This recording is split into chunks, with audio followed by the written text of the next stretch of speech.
You and I may remember the little story of the little fellow in Europe who was kidnapped from his parents, from his home, and taken to a remote village. There he was reared in very unusual circumstances. He was never permitted to know his own name, the names of his parents, never permitted to know the name of the village from whence he had come.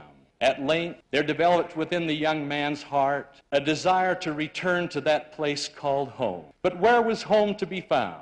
Oh, if only he could remember his name or the names of his parents, his task would be less hopeless.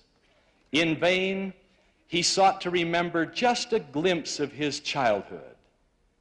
Suddenly, like a ray of inspiration, there came to his mind a memory, the sound of the village bell. The young man, with excitement in his heart, began to visit every village in the land, listening to every bell that pealed. Oh, if only one could be the bell of home. Each was different, some similar, none quite the same.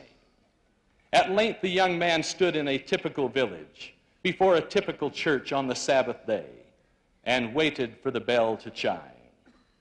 Suddenly, it began to peal its welcome. The young man turned his ears toward the bell tower. This bell had a familiar sound. Could it possibly be the one that he remembered in the memory of his childhood? Indeed it was. Its ring was true. The young man dropped to his knees.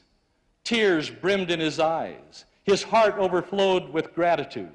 And he looked up beyond that bell tower into God's own heaven, and from the depth of his soul whispered, "Thanks be to God, I'm home." Like the sound of a remembered bell will be the truth of the gospel of Jesus Christ to him who earnestly seeks. Many of you may have wandered long in search for that which rings true.